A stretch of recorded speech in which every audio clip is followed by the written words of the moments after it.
Yeah. Where did my mom go? She's here somewhere. Right there. Really? Am I that hard to make? I'm standing right here.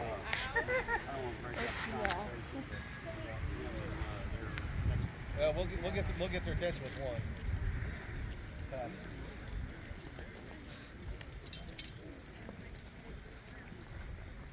We're gonna do one firing, then I'll do a little lecture on Civil War artillery, then we're gonna fire 3 more.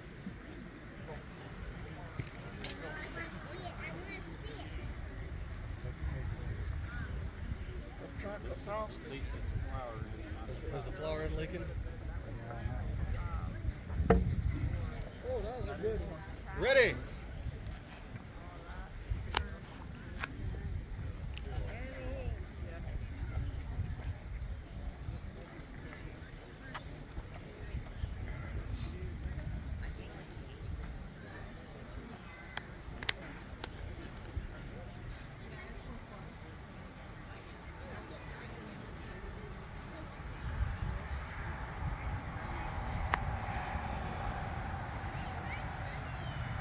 Ready to fire! Ready! Fire! Secure the piece. Don't load again yet. You can get a little closer if you want to hear me talk, because I can't yell that whole loud. You can get as close as the edge of the road.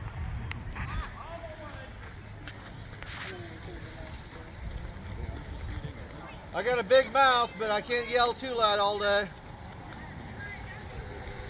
I figured one shot will get everybody's attention anyway.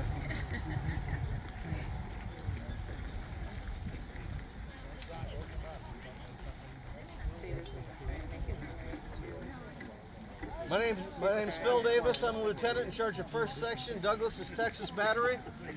It is the Confederate artillery battery from 1862 to 1865. The gun behind me is a 12-pounder Napoleon. The Napoleon was the mainstay of both armies during the Civil War. It was called a 12-pounder because it fired a 12-pound solid shot behind 2 pounds in front of 2 pounds of black powder. What you just heard was 1 pound of black powder without a shot in front of it. If you can imagine, it would be approximately 3 times as loud as the blank you just heard. Now, the Napoleon didn't only fire iron shot, it fired shell, which was an exploding hollow ball that had a fuse in the front of it. You had to cut the time so that it would explode in the air in front of the enemy, so it would carry the shell fragments into the enemy. There was also case shot. Case shot is a hollow shell filled with iron balls. It was also fused to explode in the air. If it was done properly, it would send up to 50 iron or lead balls into the enemy going 1,500 feet per second. We call it case shot, but history will always know it by the inventor of the system. His name was Colonel Henry Shrapnel. The fourth type of ammunition used by Civil War artillery was canister shot. Canister shot is like a giant shotgun. The Napoleon had 27 2.12-inch iron balls inside of a 10-cylinder. When you fired it, the 10-cylinder would shatter. It would come out like a giant shotgun. At close range, they would double shot the canister, which means 1 powder charge, 2 canisters. At Gettysburg, they triple shotted the guns of Cushing's battery and fired at 25 feet. At 25 feet, the 6 guns of Cushing's battery turned 300 men of the 3rd North Carolina Infantry into a pink mist. That's all that was left. To load and fire this gun, excuse me, I'm a little lame today. You had 7 people. You had number 1, he swabbed and rammed. 2, inserted the round. During the Civil War, they did not use the worm that he holds in his hand very often because they used combustible cartridges made of wool flannel. Number 3 stops the vent with his thumb so no air can get in there, making it safe to reload. And when the cartridge is rammed, he used a brass pick to pierce the cartridge. Number 4 pulls the lanyard, firing the friction primer. Number 5 carries the ammunition. Number 6 prepares the ammunition, including cutting the fuse to the correct length. So we're going to fire 3 more rounds for you. Load, solid shot.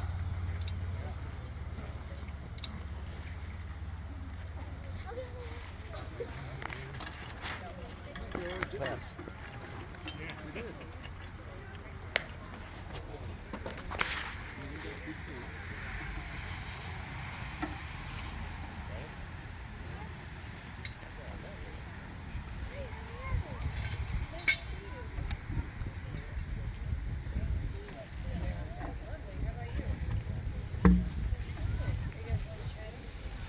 Ready!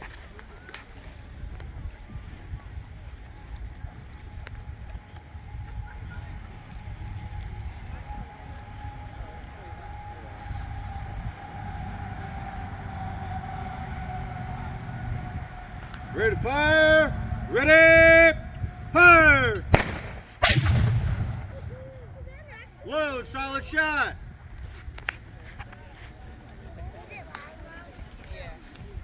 It's not that bad though. Pass, hold.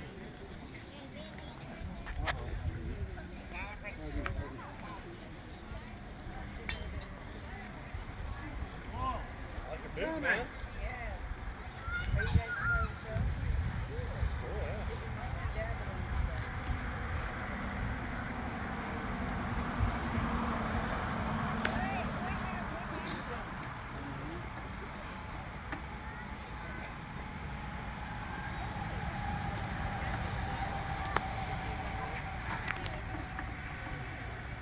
That's up there, you said shoe.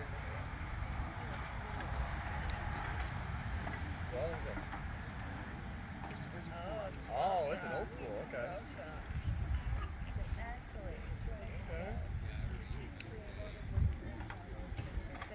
Sometimes they hang up a little bit.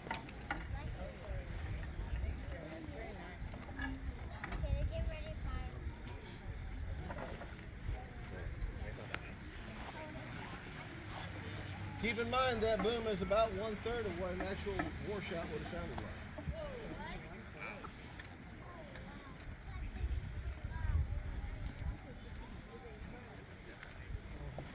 Kyle, you keep moving right in front of different people trying to take the same video you are.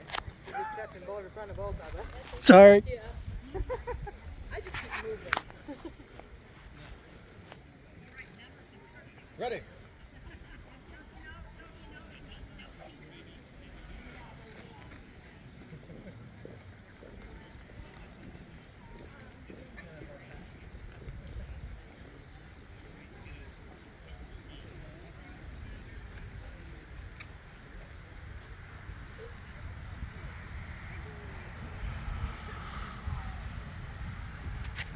Ready to fire! Ready! Fire! Primer has failed. Do not advance. Sometimes friction primers fail.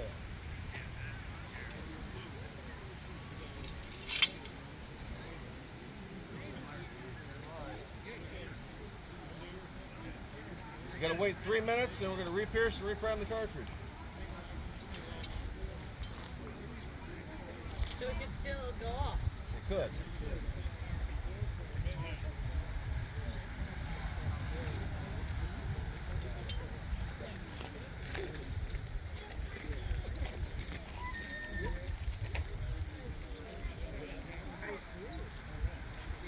Although most of that fire went up the top, I think it's fine.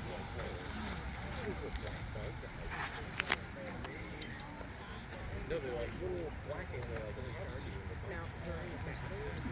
What that say? Okay. During a battle, they wouldn't have done this. They just plucked the old primer out and stuck a new one in.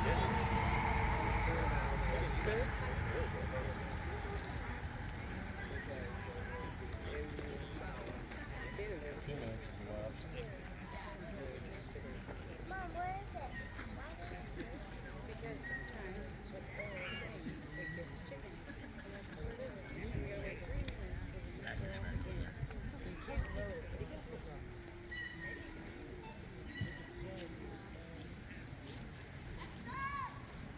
3 minutes is the last. Re-pierce the front cartridge.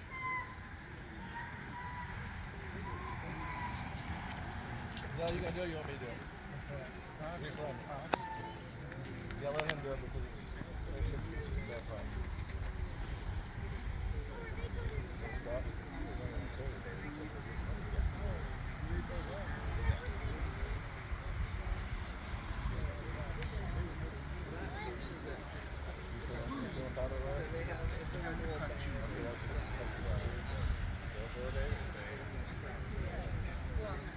But they stick the bag on and so they go and push the bag.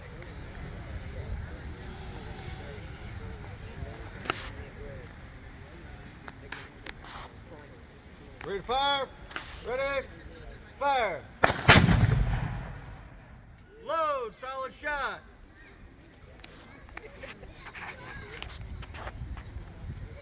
You should see it at night. There's actually a lot more fire than you can see during the daytime. That fire will go all the way to that first archery target out there.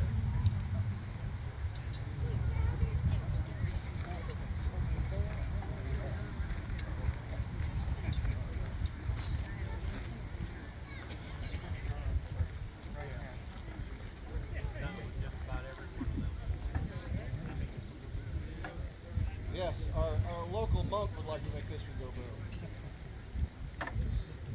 Do the same thing? Yes.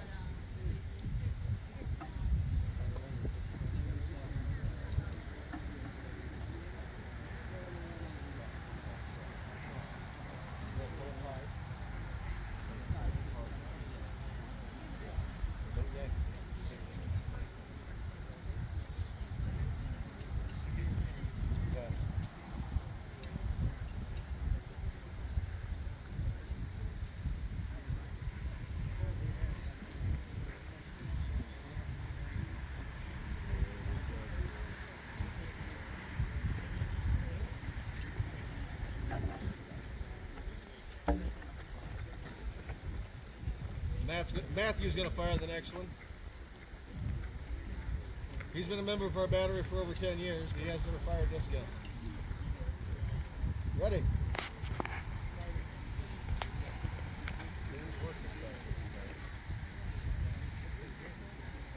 I've got to get a hold of Mr. Flag and say, hey, you got to shoot this way.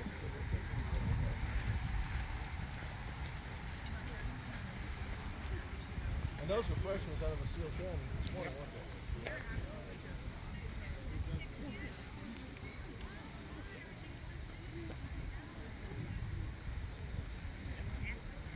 Okay. We're going to let Friar Matthews pull it.